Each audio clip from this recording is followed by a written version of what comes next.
A'udzu billahi minasyaitonir rajim. Bismillahirrahmanirrahim. Assalamualaikum warahmatullahi wabarakatuh.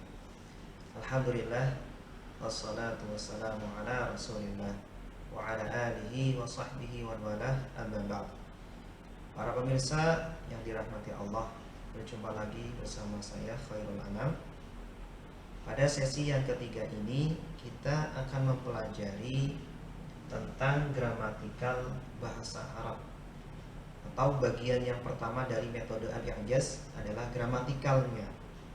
Bagian yang kedua adalah prakteknya. Nah, pada metode al-i'jaz ini kami meringkas seringkas-ringkasnya pokok-pokok pembahasan yang paling penting, intisari yang paling penting dalam bahasa Arab sebagai modal untuk memahami Al-Quran dengan mudahnya. Ini. Nah, para pemirsa, pokok pembahasan bahasa Arab yang kami maksudkan di sini itu ada 4 pembagian dalam metode al-i'jaz ini. Yang pertama adalah berkaitan dengan isim, fi'il, dan huruf.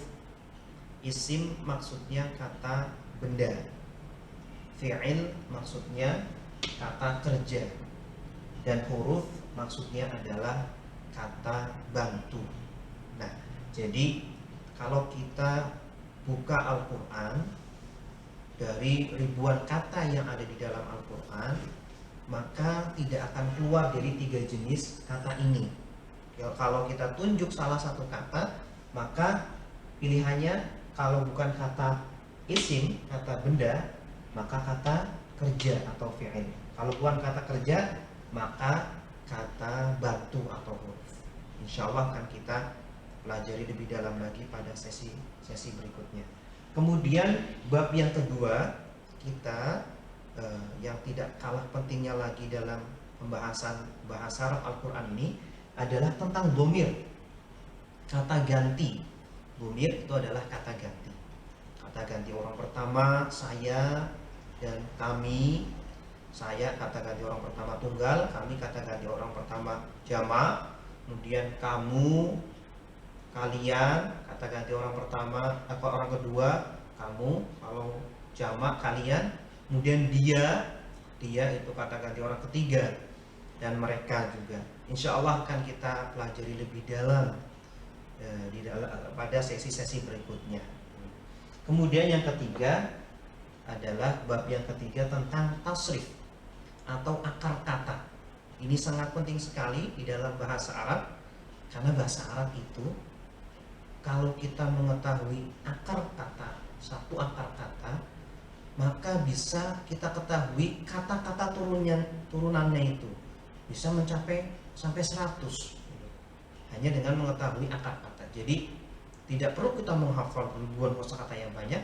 Kalau kita tahu awalannya, akhirannya, perubahannya, maka itu sangat membantu sekali dalam menguasai kata-kata yang ada di dalam Al-Quran atau di dalam bahasa.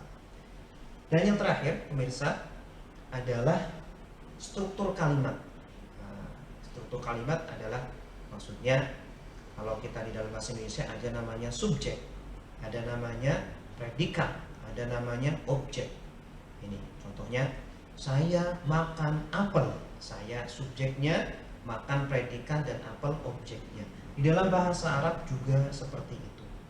Ada nanti istilahnya mubtada, ada namanya khobar, ada fi'il, ada fa'il, ada maf'ul, dan lain sebagainya. Nah, para pemirsa yang dirahmati Allah, inilah 4 pokok pembahasan yang paling fundamental, paling intisari dari bahasa Arab, yang sangat penting sekali sebagai modal bagi orang yang ingin memahami Al-Quran dengan sangat dalam.